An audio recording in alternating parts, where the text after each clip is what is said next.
Semaglutide has been in the news lately as an incredible weight loss option, but is it? Hi, I'm Dr. Angela Yeagley. Welcome to Sage Health TV. Today I want to dive into Semaglutide, which is an injectable weight loss medication. Right now it's being called in the news as a weight loss game changer. It's an incredible option for people to lose hard to lose weight. But really, is this a really good option?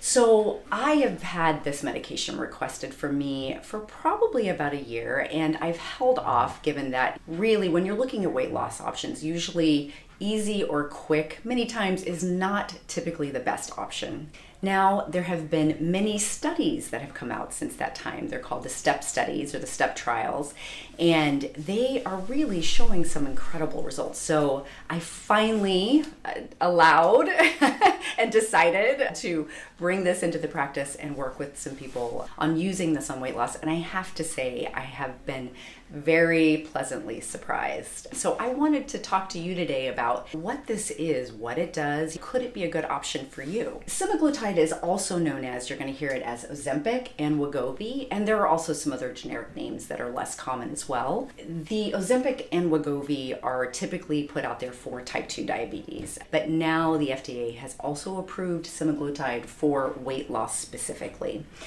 So what's interesting about weight, I think most of us know, it's a huge problem in the US and unfortunately around the world as well. Although US right now is a leader in obesity. About 40% of US people are overweight, and that's a BMI of 25 to 29, and 13% of our population is obese, which is a BMI of over 30. Especially what I've seen just over time in my people, that when you've reached that obese category, it can be very difficult to turn it around. And so having an option that is actually appears to be safe and well tolerated and works really well, I'm actually inclined to believe maybe this is a weight loss game changer. So what is it? Semaglutide is a GLP-1 analog. What is that? Essentially, GLP-1 receptors are all throughout our body. We have them in our brain, we have them on the hypothalamus, we have them in our pancreas, but essentially this is not just when we're treating, say it's technically, or it began for diabetes,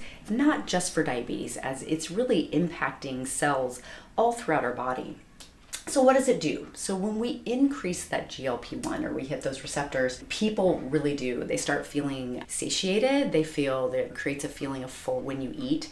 And the feedback that I've gotten so far is that someone, say they have a plate they normally begin with and they're like, oh, this is no problem for me. They'll get halfway through and they're like, I'm not really hungry anymore. So that's how it seems to be the result of this. And then it increases insulin a little bit. So that's more important for like your pre-diabetics, type 2 diabetics. Of course, if you are just using this for weight loss, it will do that for you too. And glucagon, which helps with sugar regulation but the important thing is without actually creating hypoglycemia or lowering your blood sugar significantly to where you feel that you're compromised in some way. You feel lightheaded or dizzy. Say, for instance, if you're taking insulin, something like that would happen. You're going to have a rise and then you're going to have a crash.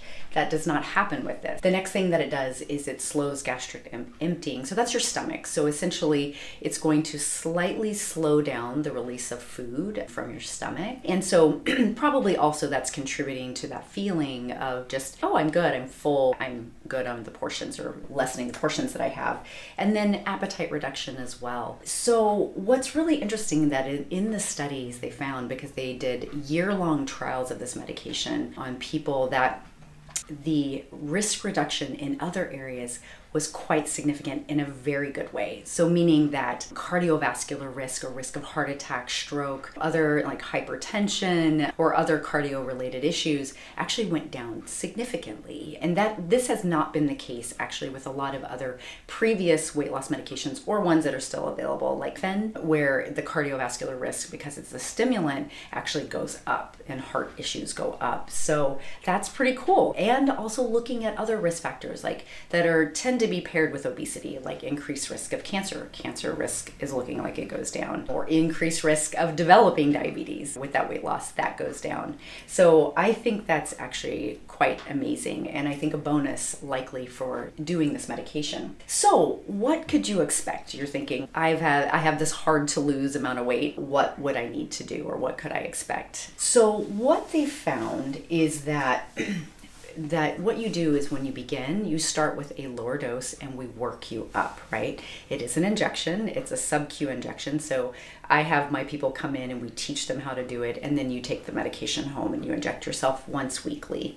The weight expectation does depend on how much weight you have to lose, but what I'm seeing is like a 1/2 pound to 2 pounds a week in people. And I've seen more than that. As we go along, that level is going to drop down, and that's pretty typical with any usually weight loss interventions, that you tend to lose a little more in the beginning as you might be changing things, or with this medication, even that's all you're doing. And then it starts evening out and you have a steady weight loss amount. And so what they found is that in these trials where they did a year long with people, they lost over 15% of their body weight.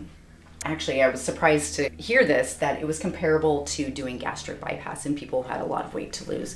That's really incredible. If we're thinking somebody is really looking for significant options, this actually could be a really good option. Long term, actually one thing I missed here is talking about side effects. The listed side effects are like nausea, a little bit, it was stomach upset, maybe a little digestive upset, or a little loose stool or constipation. But what I'm seeing, actually, that hasn't yet really come to pass. Of course, we always let people know it is recommended that we prescribe like an anti-nausea medication at first. But so far, none of my people have needed it. And this has been the case. One of the orthopedic docs this is Dr. Silva in Bellevue, is amazing. He was highly recommending this medication for my people, as it's been very successful for his people. Had also said the same thing, that it's very rare actually that people get significant nausea. But it would be, in the studies, it would be like a number one thing why people might stop it if they did experience that. So then what does this look like for you? So most people have a weight loss goal. So you would expect that you would do the medication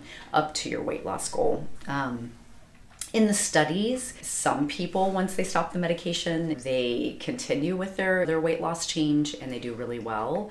Other people actually have a harder time with that and do need to do some sort of maintenance dose of the medication. And usually that's at a lower dose. And in talking with, say again, pharmacist who has used this for a long time, he just basically confirmed that a lot of people can maintain their weight very nicely once they come off the medication. But some people, again, if weight has been a problem for a long time, may need to do it a little long to maintain that. How do we start? First, you would let me know. The cool thing is that right now the cost is, if you are just having your doctor prescribe it for you at a regular pharmacy and you don't have type 2 diabetes and you haven't gotten it pre-authorized, it's running about $1,500 a month. However, there are compounding pharmacies now. This is fantastic. So same medication, and it ends up being about $350 a month. So great savings. And this is something that, again, is prescription. So we prescribe it through the compounding pharmacy, then have you grab it, bring it in, and we teach you, again, how to do those sub-Q injections. Very easy. It's with an insulin syringe, and it's a once a week injection. I will say, so it's actually, the starting is very easy because you don't really have to change anything else. You don't have to change your diet. You don't have to change your exercise. However, if you're seeing me or anybody else, any of the other doctors at my clinic, we're always going to encourage you to incorporate exercise or increase exercise. And how can we shift diet towards a more whole foods diet if that's not something you're doing already? So it's not absolutely necessary that you change your diet and exercise. You will still lose weight. And I think that's why this medication has become so popular, because you don't have to change anything. But I would say this is something, healthier eating habits. There's other benefits besides weight loss for doing a whole foods diet, getting all those antioxidants, other protections. So I'm still going to encourage you to do that if you come to see me. So please, if you have any questions about this, I would love to talk with you. Come make an appointment. Myself, Dr. Pfeiffer, is also offering it here. We'd love to have a sit down. Thank you for joining me.